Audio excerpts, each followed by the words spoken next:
Hello, everybody.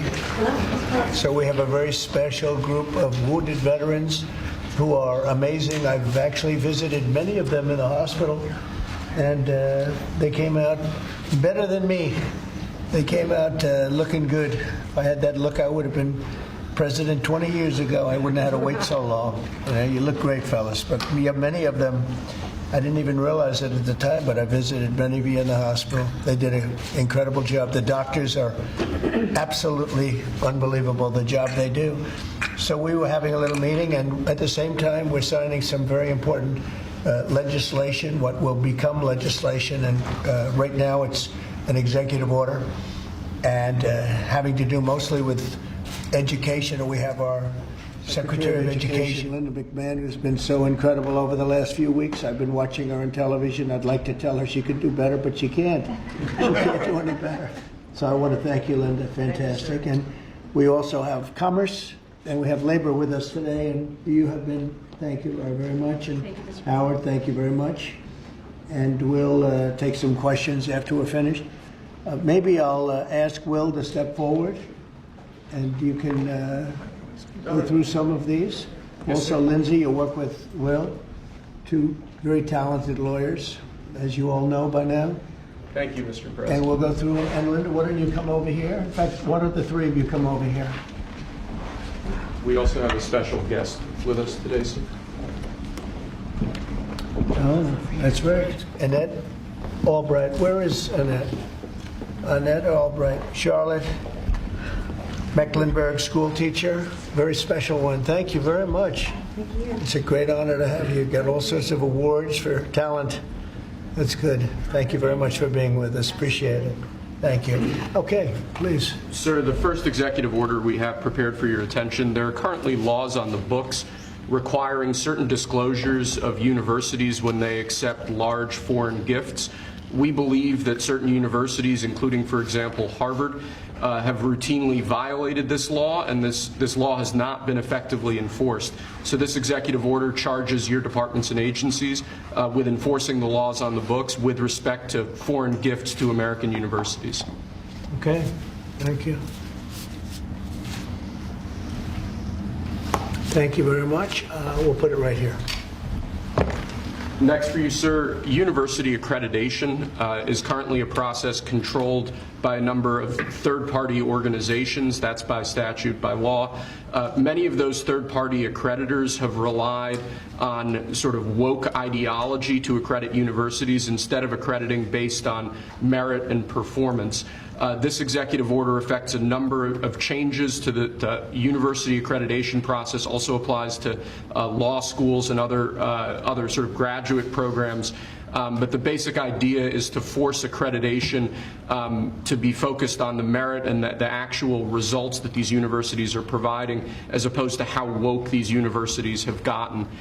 So we're setting up new accreditation pathways. We're charging the Department of Education to really look holistically at this accreditation mess and hopefully make it much better. Will we look into the past people that they've taken? For instance, I hear all about certain great schools, and then we read where they're going to teach people basic math that we can all do very easily, but they can't do. They're going to the top school, and they come out with a program of teaching basic math to somebody that got into a Harvard or a Princeton or a Yale. Is that part of this?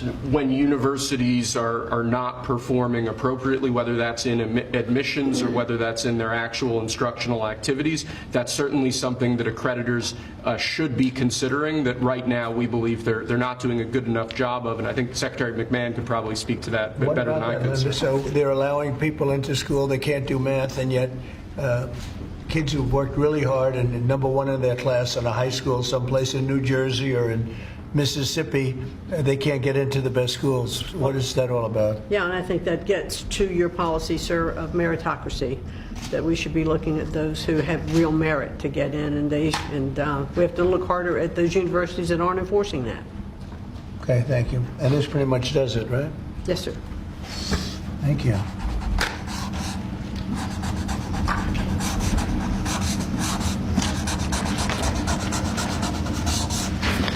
Okay.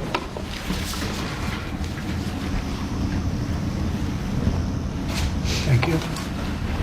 Sir, during your first administration, you made promoting historically black colleges and universities, HBCUs, a major priority. This executive order takes existing law on HBCUs and brings it into effect. We're going to be setting up a White House initiative on HBCUs. The basic idea here is making sure that every aspect of your administration is working to ensure that HBCUs are able to do their job as effectively and as efficiently as possible. Okay.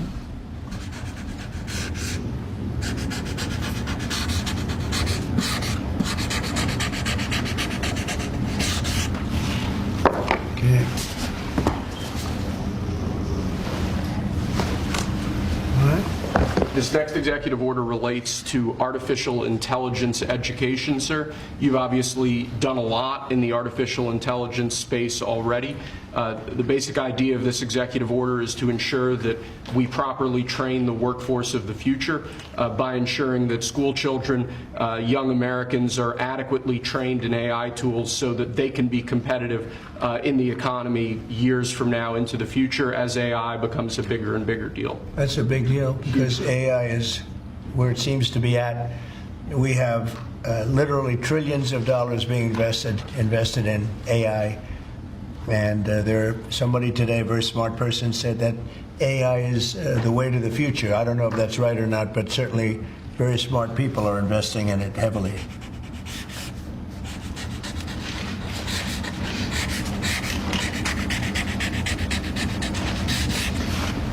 Good.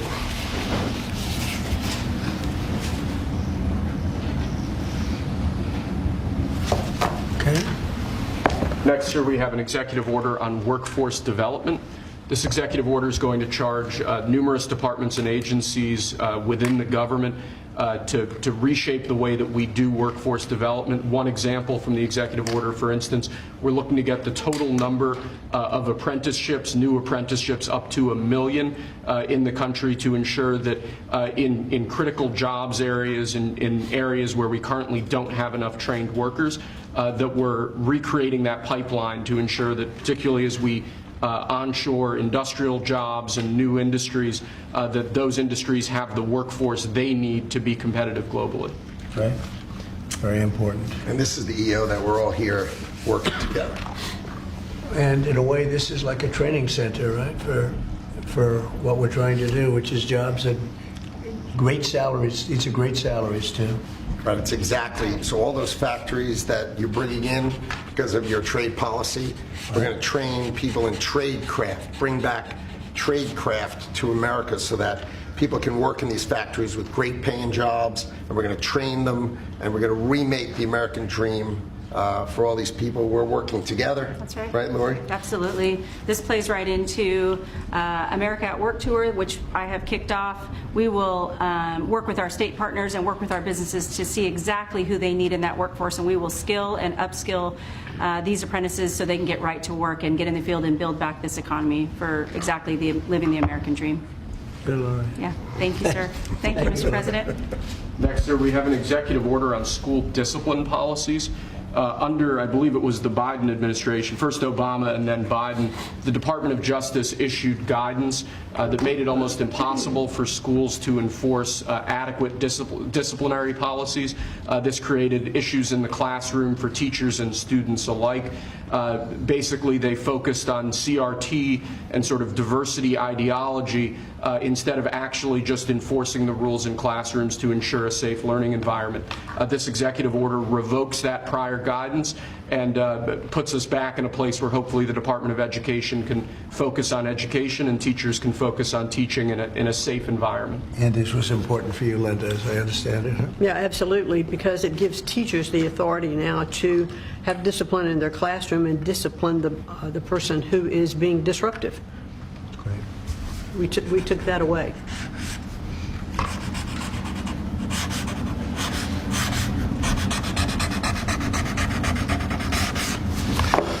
Okay.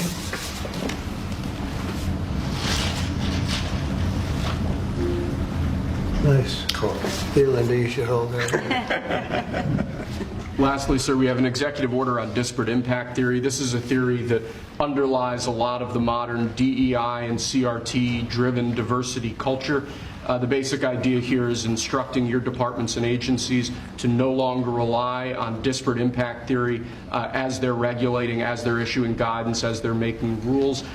We want to focus on results. We want to focus on actual fairness. We want to focus on merit, not things like disparate impact theory and the whole sort of diversity, equity, and inclusion cult. It's getting out of that, huh? Yes, sir. After being in that jungle for a long time.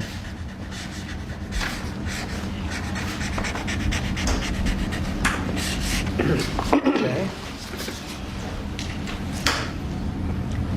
Thank you. Very good job. Thank you, sir. Very much. Appreciate it. Very much.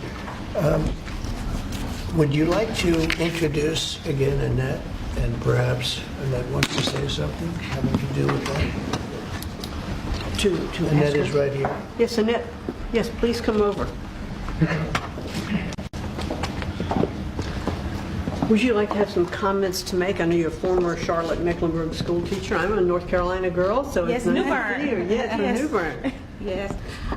Thank you so much for having me. Thank you so much. I am so honored to be here. This has been an 8-year journey for me to raise awareness to the violence that's in public schools and the critical need to address violence in public schools. Again, been doing it 8 years because most administrations like to keep the violence hidden. We have 3 students that should be here with us today. We have Austin McCaff, I'm sorry if I say his name wrong, Serenity Baker, and Nazir Taylor from Charlotte, North Carolina, who was shot in the back as he was getting off of a school bus because they thought he was a part of a big brawl that happened inside a public high school. So this is very important and critical legislation that we have to keep our educators safe, we have to keep our students safe, and public schools have to be safe environments. So I think, like I said, I've done this journey alone, I've been on it, but I have a whole team behind me now. I spoke at the RNC, and I told millions that Donald Trump and his administration was going to make schools great again, and I feel that we're on the right path, and I'm just honored to be here. Thank you.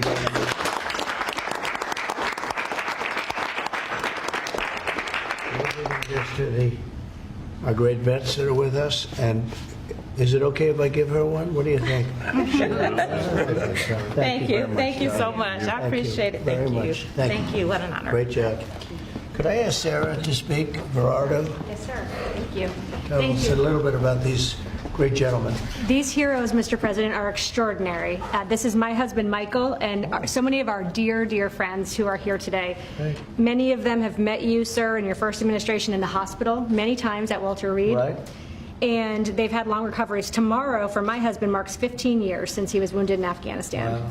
And on that day, about 6 years ago, he had his 120th surgery post-Afghanistan. Oh, wow. And you came to see him at Walter Reed, I and did. so many others. And we saw great reform in the VA, access, same-day access to prosthetics, mental health care, and we know that that is back. We're going to, these gentlemen were saying, Alex here earlier was saying, in the last few years when he's gone to get a wheelchair, the VA has asked him, this gentleman, they've asked him to prove that he still has his injuries, as though maybe his limbs would grow back.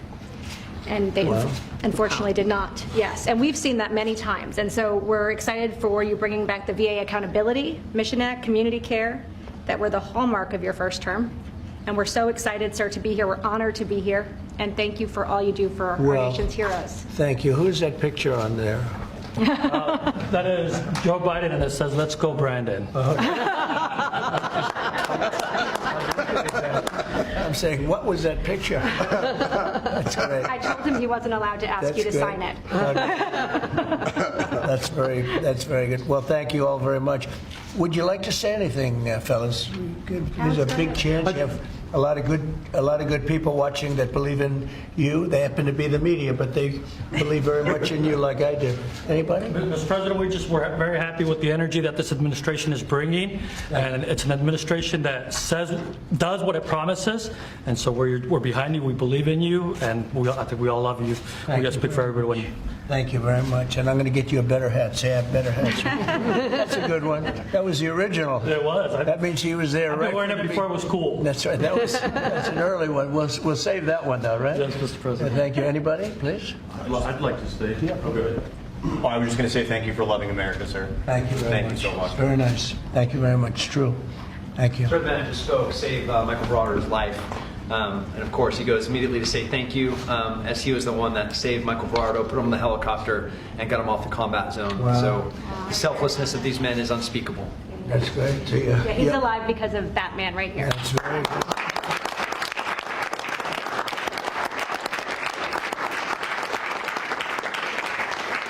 And these are amazing people, great heroes, so that's really great. Anybody else? Yes, I'd like to say it was an honor to serve. You are worth it. This country's worth it, and it's because of what Christ paid for it. Thank you. And we have a spirit that people haven't seen in many years, at least 5. They haven't seen. I think even then, because we've been through so much for the last 4 years together, it was so bad. It was so bad what they've done to the borders, what they've done all over the place, and it's really an honor to be with you, all of you. Incredible. And I'm going to give you these coins that are, I think you're going to really like them. I think they're the best. These are the best coins. And you have your chips. This is gunmetal. I don't know, soldiers like the black, but I think you like this one. It's okay. A lot of soldiers like the black. Here you go. What do you like? I'll go to black, Mr. President. Yeah. See, I told you. I have that. These are choices. I'll take a black one, sir. Okay, look at this. Oh, that rarely happens. You're different, huh? I'll take a black one, sir. Oh, there you go. That's great. They call the military anyway. No, but it's that I always say the soldiers, they do like it's gunmetal. What do we like here? That's what I heard, that it was gunmetal. Trump gold is. I'm giving him 2. We have 3 girls. One They're going for to this fight. one right here. We'll get another one too. Okay. This is actually fun. I'll take the gold, Mr. President. Okay, I thought you were going to take that gold one. Okay, Gold one, sir. okay, you got it. I had an opportunity to sail across the Gulf of America 2 days after you named it right. Oh, wow, isn't that great? It's been an honor. And now people say it routinely. Yep. They don't even think about the other, they say it routinely. That's been a great honor for me. Okay, Take a gold one, sir. okay.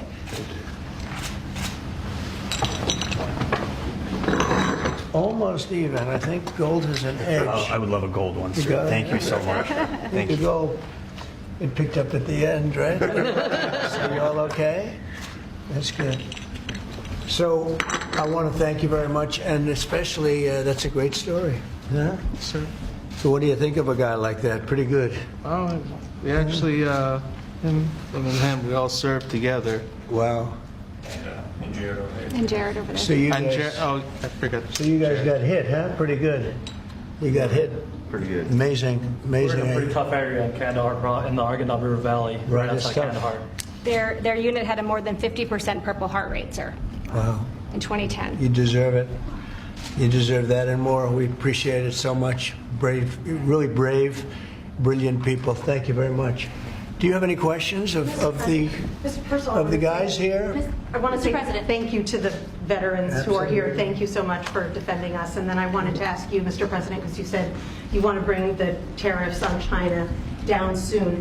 How soon do you want to bring the tariffs on Chinese goods Well, that down? depends on them. We have a situation where we have a very, very great place. It's called the United States of America, and it's been ripped off for years and years. These people know it. We talked about it before you came in. We've been ripped off by every country in the world practically, and friend and foe. And we're not doing that anymore. So what's happened is Howard, how many countries have we spoken to already? 90. 90. And they all want to make deals, and we're going to make deals, but they're going to be fair deals. They're not going to be rip-off deals. And, you know, we were losing almost $5 billion a year. No country can do that. And now we have it down almost to even, maybe even better than even, because of the tariffs on cars and aluminum and steel. We have tariffs 25% on cars, aluminum, and steel.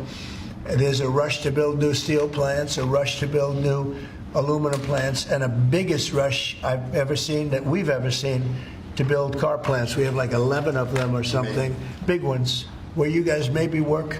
Maybe you won't want to work, you'll do something else instead of that. But if you like cars, you'd like to work at one of these plants, the biggest plants in the world. 3 of them have left Mexico before construction started, 1 of them during construction. And they're coming to this country. They're coming back. Don't forget, and we get along great with Mexico, but Mexico took 32% of our car building business. So it's amazing what's happened. Remember this number, anywhere from $3 to $5 billion a day. That's not $1 million, that's $1 billion a day. Nobody can even imagine it. And that's what we were losing. And, hence we have $36 trillion in debt and everything else.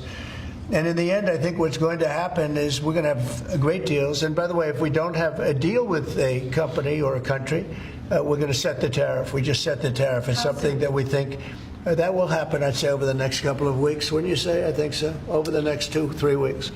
We'll be setting the number, and we're going to pick, could be for China too, could be for China. Well, we're dealing with almost all of them. Too many to fully deal with, but we're going to be fair to them. But we're dealing with a lot of countries right now, and could be with China, but maybe we'll make a special, a deal, and we'll see what it will be. Right now it's 145%, that's very high. It got there because of the fentanyl.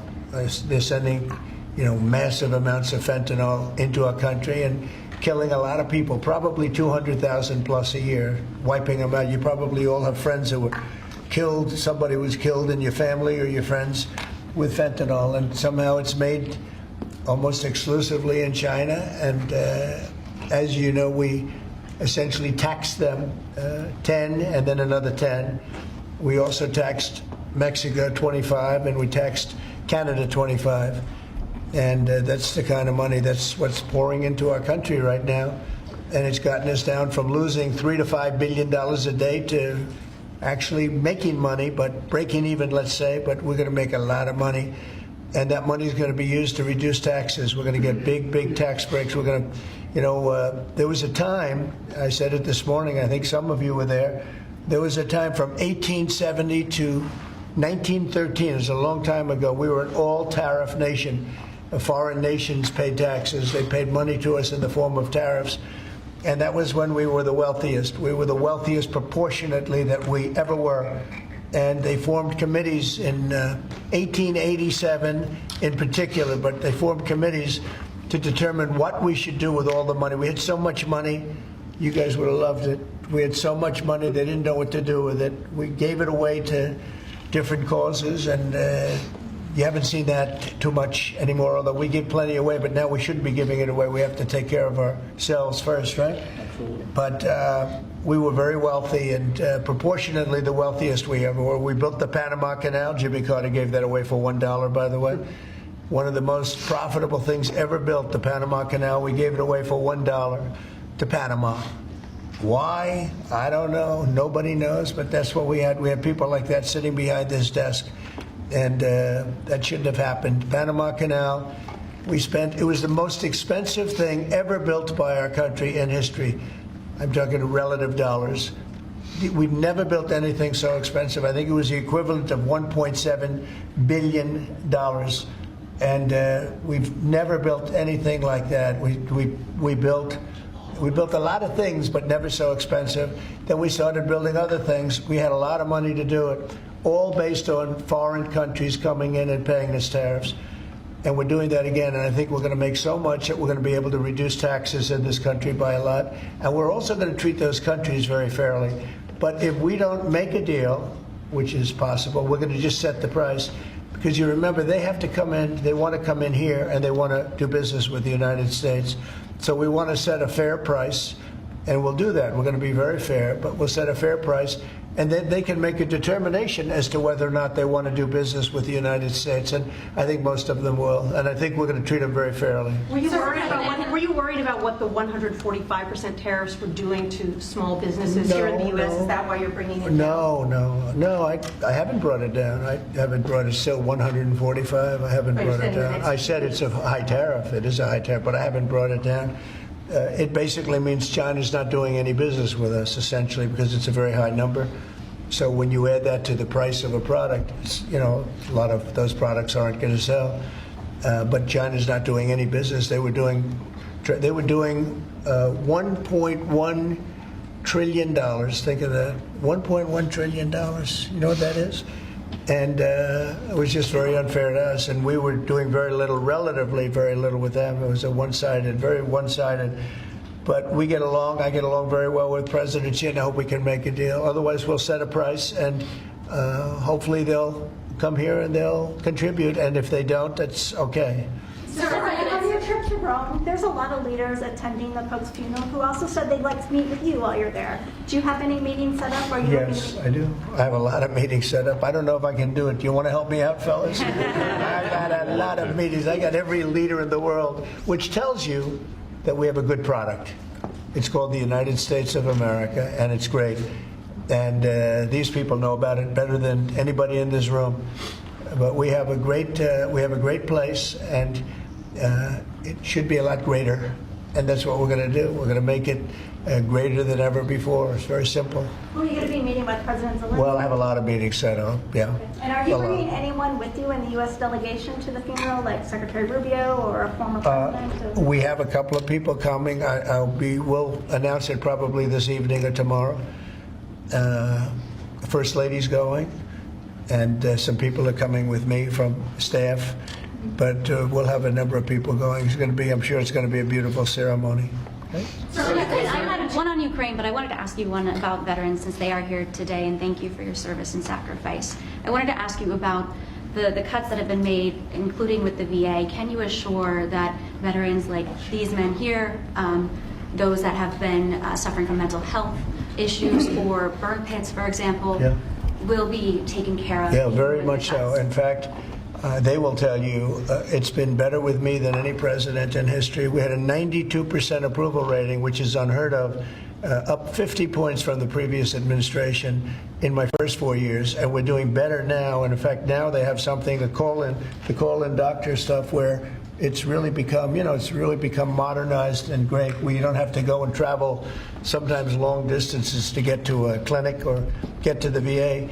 And I just heard this morning, I was listening to Doug Collins, who's a secretary. He was being interviewed, and the numbers are incredible. The approval ratings are the highest I've never heard numbers like this. It's better than the first 4 years. So no, there's no group of people more important than the people in this room. And I am not talking about the media. I'm talking about these people right here. There's no group, and they're going to be taken really well care of. That's very important to me. And on the war in Ukraine, are you going to be meeting with President Zelensky? He's asked to meet with you this weekend. Will you be meeting with him? I don't know. I don't know that he's going to the funeral or not, but I just hope he gets this thing solved, because we're losing about, think of this, 5,000. I was saying 2,500, and everyone was telling me that's low. 5,000 soldiers are being killed every week, approximately. Think of that. Every week, 5,000 soldiers, but let's say from 3,000 to 5,000 are being killed. They're Russian and Ukrainian. They're not Americans, but they're Russian, but they're people. And they're humans. They're human beings. They have families. They wave goodbye to their son, and then they get a call that the son's no longer there. It's a vicious war. And if I can help solve it, we're not losing our soldiers, but we're losing soldiers, a lot of people. And if I can solve it because of a certain ability, that would be great. And if it doesn't happen, I will say that I think Russia is ready. And a lot of people said Russia wanted to go for the whole thing. And I think we have a deal with Russia. We have to get a deal with Zelensky, and I hope that Zelensky, I thought it might be easier to deal with Zelensky. So far it's been harder, but that's okay. It's all right. But I think we have a deal with both. I hope they do it, because I'm looking to save. And, we spend a lot of money, but this is about a lot of humanity. This is the worst. I get the pictures, the satellite pictures. I've never seen anything like it. Of the fields after some of these battles. It's horrible that it's going for nothing. We would have never had this problem. You would have never had that war if I were president. I guarantee you that. And for 4 years you didn't have it. Are you going to meet with Vladimir Putin? Are you going to meet with Vladimir Putin in Saudi Arabia? It's possible, but most likely not. I think we'll meet with him shortly thereafter, though. What is Mr. Mr. President, Wickoff thank going to you. present to the Federal Reserve Chairman Jerome Powell, during the Biden administration in the campaign, with inflation raging, he lowered interest rates 2 times. That's right. Now, with 2 consecutive months of inflation being down, all economic theory you learned in the 8th grade says it's time to cut rates when inflation is down. You're right. He's not done that. Have you had any direct conversation with him? No, I haven't. I haven't called him. I might call him. I haven't called him, but I believe he's making a mistake by not lowering interest rates. And I think as well as we're doing, we'd do much better. He's keeping rates too high. He historically has been late, except when it came to Biden. He was recommended by a certain person that I'm not particularly happy with, but he will hopefully do the right thing. The right thing is to lower interest rates, so we'll see what happens. I think we're sitting on something that's going to be very good. With all the tariff money starting to come in, our country's going to be doing really well, and hopefully we don't have inflation. Groceries are down. When I first came in, you people were there. They hit me with the first day that I was president. Somebody started screaming at me that eggs are up. I said, I just got here. And in the first week, they were going crazy. You remember that, Linda? Yes. They were going crazy. They're saying, egg prices are too. I said, I'm here for 1 week. Just leave me alone. This is the fake news media. And I said, what can I tell you? But Brooke Rollins, our Secretary of Agriculture, and a group working with her have done an amazing job. And egg prices have gone down 87%. Energy now is down $65 a barrel. They have some energy selling gasoline for less than $2 in a couple of states. Alabama, a couple of great states, but all over the country, it's way down from what it was 6 months ago, 3 months ago. And that has a lot to do with the war. When Biden allowed energy to skyrocket, it just skyrocketed. It was out of control. Russia made a lot more money because they make their money on energy. And I kept saying, he supposedly wants to end the war, but he lets energy go out of control. Well, I've gotten it. We are drilling like crazy right now, and we have it down to $65 a barrel. It went up to almost $100 a barrel. And at that number, Putin and Russia made a lot of money. So I think one of the reasons, I think he has a certain respect for me, but one of the big reasons is oil prices are down. I think this is a good time to get the war settled. Thank you. Thank you for that question. For those of us that live here in the district, you said when you came in, you were going to make Washington, D.C. great again. Right. One of the issues we've got right now is we understand there might be an imminent deal between the owner of the Washington football team, whatever you want to call them now, Commanders, and locally in getting the Redskins back to D.C. and RFK Stadium. That's on federal property. Right. Are you going to be involved in that negotiation? Yeah. And would one of the stipulations be they change their name back to the Redskins? Oh, I see. Well, that's a little bit, nobody's asked me that one. Look, I think when the Indian population is a great part of this country, a great heritage. And we were talking about Massapequa, Long Island, the Chiefs. They call themselves the Chiefs, or the Kansas City Chiefs. They're not changing their name. A great team, great people, great owners, great coach and quarterback. I love the quarterback, like his girlfriend too, and his wife. His wife is great. She's been a big fan. His quarterback's mother is incredible. I like that team. They're called the Chiefs, and frankly, I see nothing wrong with it. They call them the Warriors, and not that team, but a lot of other teams, and all of these Indian surnames and different names. And I'm saying that I think that's a positive thing. And when you go back to Indians, they polled us. They don't know why these names are being taken off. They're trying to. I think it's degrading to the Indian population, and it's a great population, and they like when they're called by various names. Now, Washington. The Redskins, perhaps that's a little bit different, but I can tell you that I spoke to people of Indian heritage that love that name and they love that team, and I think it's a superior name to what they have right now, and it had heritage behind it. It had something special. But a lot of the names having to do with, different places, not just Indians, but I think it's, they changed the name of the Cleveland Indians. Why would you take the name Indians off the Cleveland Indians? And now it's called the Cleveland something else. Right? Guardians.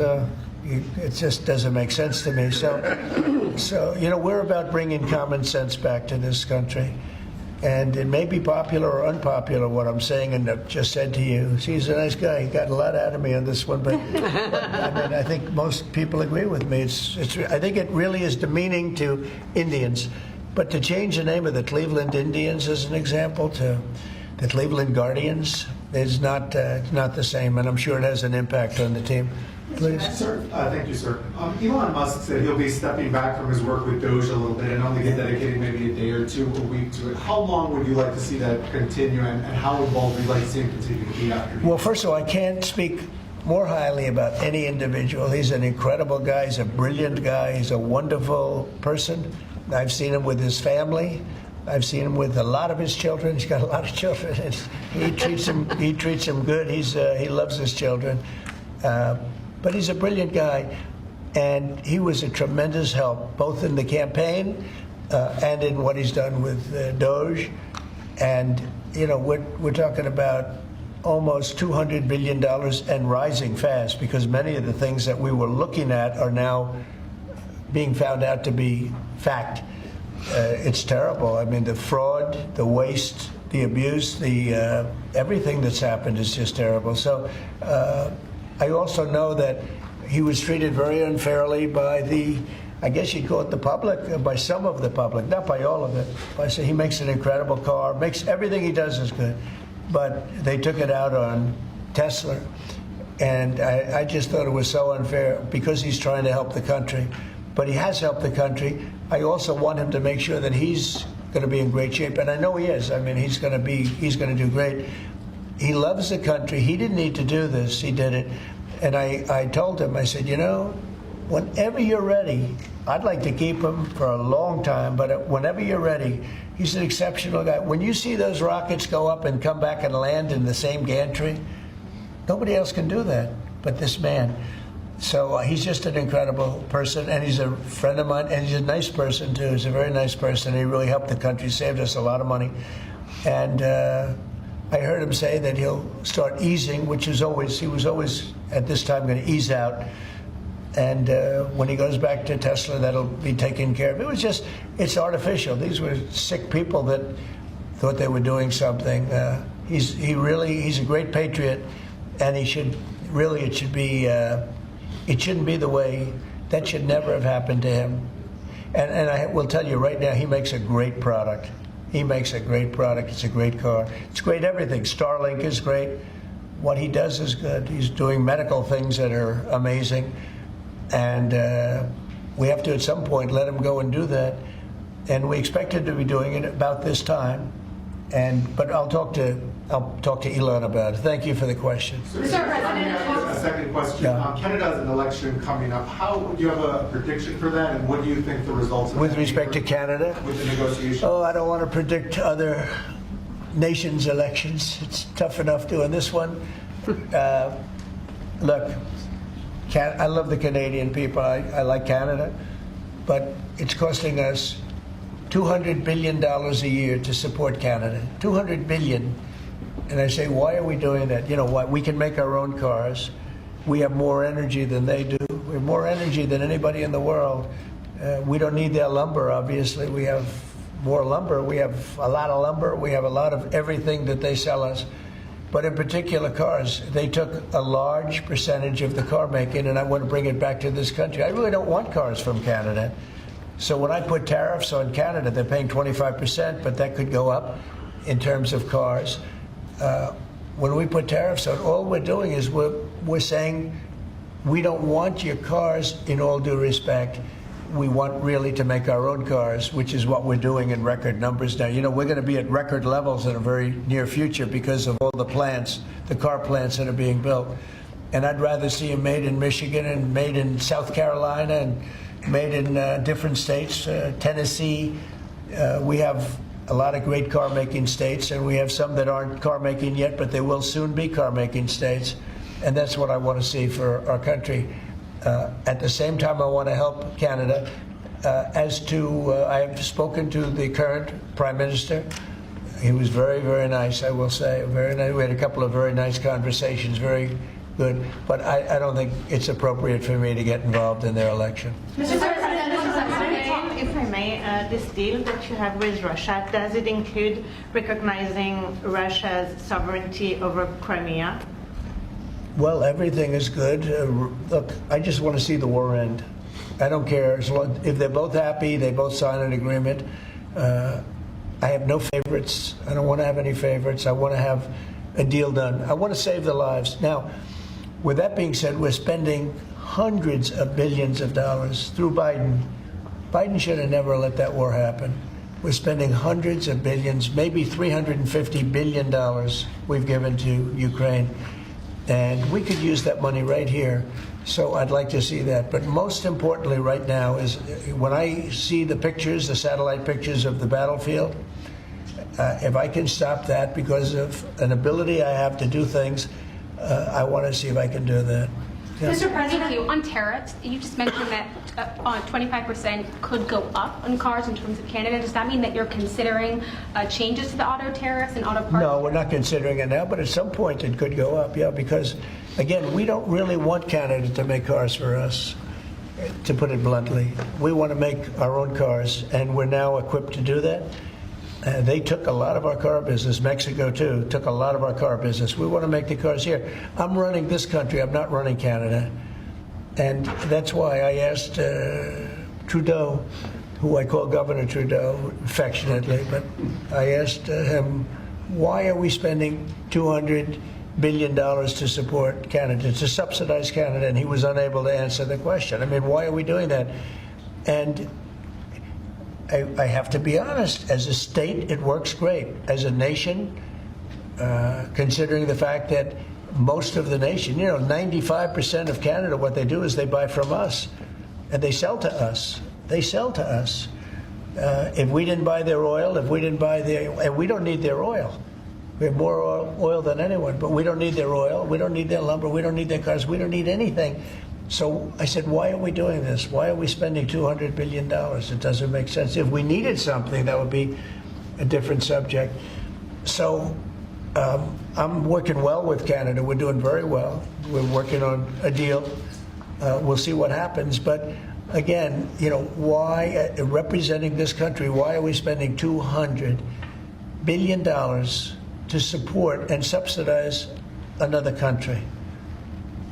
Because if they didn't have us, and if we didn't spend that money, as Trudeau told me, they would cease to exist. He said that to me. They would cease to exist, which is true, certainly as a country. And then on tourism, there's been a steep drop-off in international travel to the United States. It was down 12% last month, down even more from Western Europe. Why do you think that there are fewer people suddenly who want to travel to the United States? Well, there could be a little, there's a little nationalism there, I guess, perhaps. It's not a big deal, but, with the dollar being where it is, because, China would always fight for having a low dollar. Japan would always fight for having a low dollar, meaning a low yen, or in the case of China, the yuan. They'd always want to have, China would always, I'd speak to President Xi a lot. I'd say it's unfair that your yuan is so low. I'd call up a great man, Prime Minister Abe, great man, Shinzo, who was unfortunately assassinated.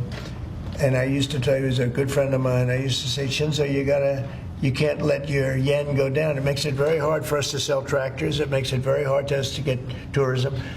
And our dollar is a little bit on the low side. And that means that a lot of tourism is going to come in. But I could see a little bit of nationalism at work. And I can see it likewise with us not wanting to go to certain countries. But that will work out very Do easily. you think some people are scared to come here because they hear the stories of tourists who are detained for a few days or even a week or two? No, we treat our tourists great. We're the tourism capital of the world.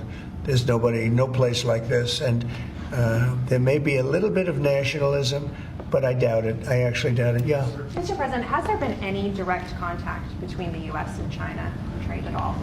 Yeah, of course. And every day. Every day. And then secondly, would you support a millionaire tax? I think it would be very disruptive because a lot of the millionaires would leave the country. You know, in the old days, they left states. They go from one state to the other.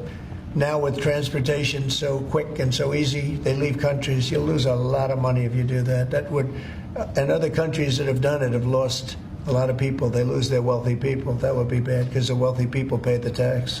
Okay? Sir, how did the talks today go in London? Do you think that the asks from Ukraine and I think they went well. I mean, you know, we got to get two strong people, two smart people to agree. And as soon as they agree, the killing will stop. But yeah, I think they went well, pretty well. So Mr. President, we understand that you, your economic team, many of them are here today, J.D. Vance, has negotiated what's been called a monster trade deal with India, like the biggest one ever. Can you share with us what some of the framework of that might be? You said England. India. India? India. Oh. Muslim. They're not very complicated, these deals. It's about the tariffs. India charges almost more than any other country in the world. And believe it or not, we do very little business with India, other than the fact that I like the Prime Minister very much. He's a friend of mine. He was here 2 weeks ago, as you know. And we stood right outside at a news conference. Unfortunately, the grass was very wet. And it was very hard for people to stand on the grass. They got their shoes all ruined. But other than that, it was a very good news conference. And he's a great guy. But we do very little business. You know why? Because their tariffs are so high. They have among the highest tariffs, higher than China. They have among the highest tariffs in the world. And I understand they're going to reduce those tariffs. But it's really sort of their problem, not ours. We do very, very little purchasing in India because and selling. We do very little selling. I mean, Harley Davidson, I said, how are you doing in India? This is about 6 years ago. They came to lunch as a great American company. They make the motorcycles. And I said, how are you doing in India, as an example? Well, we don't do any business there. Why? Because the tariffs are too high. I said, that's interesting. Well, what are you going to do? He said, well, we're going to build a plant in India. And that's what they did. I don't want that to happen. They were forced to build a plant. Well, essentially what we're doing is the same thing. Remember, there's no tariff when they build their plant here. And everybody wants to build because they don't want. And the higher the tariffs go, the more likely it is they come in and build a plant. You know, I mean, if it's 25%, that's fine. If it's 50%, you'll get more plants. 75, you get more. At 100, you get more than that. And they're all coming in at numbers that nobody's. I don't think, Howard, there's ever been numbers like we've seen. Never. $7-8 trillion worth in 2 months. Because it took me a month to get started, in all fairness. But in 2 months, we did this, and now we're coming up on 100 days, first 100 days, and I think we're going to be close to $8 trillion. There was never any president that did even a tiny percentage of that. Okay, any other questions? Sure. What about a deal signed, one of the deals signed by your 100-day mark, and China is saying that you were threatening and blackmailing them into a deal. What would be your response? Well, I mean, China, look, I have great relationships in China, and with President Xi in particular, but China has been charging us massive tariffs for many years. That's one of the reasons they were able to steal so many of our companies. They took our companies out of America, and they built their plants in China. And one of those things, so now we're reversing it, but at levels that nobody's ever seen before. No, we're going to get along great with China, I have no doubt about it. Thank you very much, everybody. Thank you, Press. Thank you. Thank you. Thank you. Keep going. Right out the door that way. Thanks, guys.